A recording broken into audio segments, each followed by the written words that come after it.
উন্নত জীবিকার আশায় মানুষের অন্যতম গন্তব্য ইতালি। রেস্টুরেন্ট, কৃষি অথবা যে কোনো কর্মী ভিসায় বাংলাদেশিদের চাহিদাও রয়েছে দেশটিতে।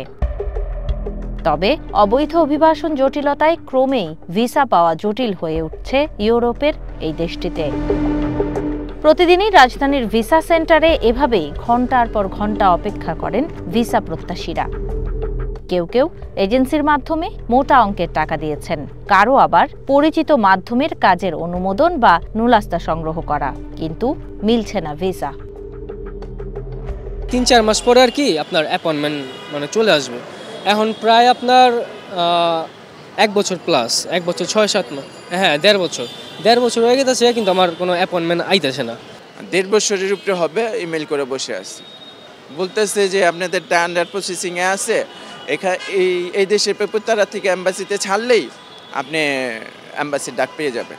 চলতি বছর ইতালির ভিসা জালিয়াতিতে বাংলাদেশে অবস্থিত দূতাবাসের 2 কর্মকর্তা সহ ভিএফএস গ্লোবালের কর্মকর্তাদের সংশ্লিষ্টতা মেলায় ভিসা প্রক্রিয়ায় অনেক জটিলতা সৃষ্টি হয়, যার প্রভাব ভিসার দুষ্প্রাপ্তি, দীর্ঘ সময় অপেক্ষা আর অনিশ্চয়তা। 2024-এর মার্চে আমার পাসপোর্ট সাবমিট করছি সিলেট এম্বাসিতে, এখনো পর্যন্ত আন্ডার প্রসেস আছে।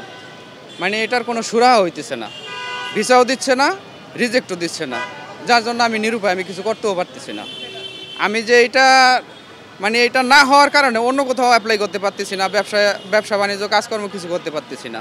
2021-এর পরে থেকে যে নুলস্তাগুলো বের হয়েছে, এগুলো প্রত্যেকটা নুলস্তা যেগুলো জেনুইন আছে ওইগুলো আটকে রাখছে, যেগুলো ফেক আছে ওইগুলোও আটকে রাখছে। প্রত্যেকটা মানুষই ভোগান্তির মধ্যে আছে, তাদের জীবন নিয়ে অনিশ্চয়তা।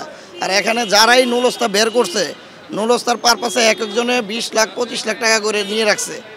রিক্রুটিং এজেন্সিগুলো বলছে দালালদের খপ্পর আর প্রতারণা এড়াতে সরাসরি ইতালির কোম্পানি থেকে কাজের নিয়োগ পেতে প্রয়োজন অনলাইন প্রক্রিয়া বা অ্যাপ চালু করা। হ্যাঁ, আমরা তো সরাসরি কোম্পানির মাধ্যমে যোগাযোগ করি, কিন্তু তাদের মাঝখানে কিছু লোক থেকে যায় যারা আমাদের সাথে সংযোগ করে দেয়। ওইখানে আপনার এখনও কোনো এরকম অ্যাপস বা সফটওয়্যার চালু হয়নি। হ্যাঁ, তো এইটা আসলে আমাদের গভর্নমেন্টকে খুব ভালো করে বলা উচিত। এই বিষয়টা ভালো করে বলা হয় না, যার ফলে যে এই ভিসাগুলো চেক করা যায় না। এটা ইতালির ক্ষেত্রে সবচেয়ে বেশি।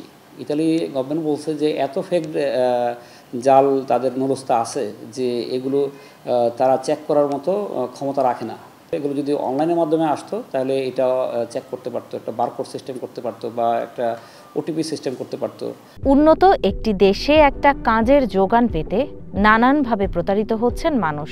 কেউ কেউ মরিয়া হয়ে সমুদ্র পথে ঝুঁকি নিয়ে লিবিয়া হয়ে পাড়ি দিচ্ছেন ইতালিতে, কারো স্বপ্ন ডুবে মরছে আগ্রাসী সমুদ্রেই। কেউ কেউ এই সবকিছু পেরিয়ে কাঙ্ক্ষিত গন্তব্যে পৌঁছলেও শেষ পর্যন্ত কাজ না পেয়ে ফিরে আসতে হচ্ছে দেশে।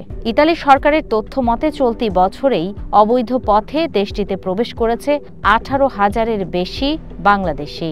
এসব অবৈধ অভিবাসীদের থামাতে কঠোর হচ্ছে দেশটির সরকার। প্রভাব পড়ছে বাংলাদেশি পাসপোর্টের মানেও।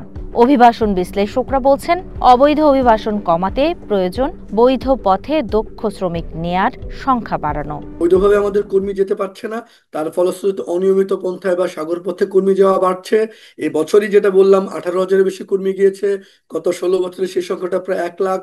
এবং বাংলাদেশ যেহেতু এসওপি স্বাক্ষর করেছে, কর্মী ফেরত আনছে এবং সামনের দিনগুলোতে এই অনিয়মিত কর্মীদের ফেরত পাঠানোর সংখ্যা কিন্তু ইউরোপের সব দেশ থেকে বাড়বে। কাজে আমাদের বৈধভাবে আসলে কর্মী পাঠানো ছাড়া কোনো উপায় নেই এবং বৈধভাবে কর্মী পাঠানোর জন্য কিন্তু ইতালি বাংলাদেশের সঙ্গে একটা চুক্তিও করেছে। আমি মনে করি আসলে যত দ্রুত এই চুক্তির আওতায় আমাদের কর্মীরা যেতে পারবে, ততই আসলে আমাদের অনিয়মিত পন্থায় কর্মী যাওয়ার সংখ্যাটা কমবে।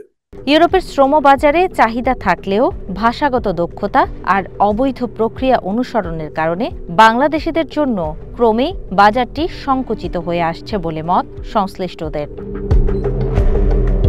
ঝুমি রহমান, ওয়ান নিউজ, ঢাকা।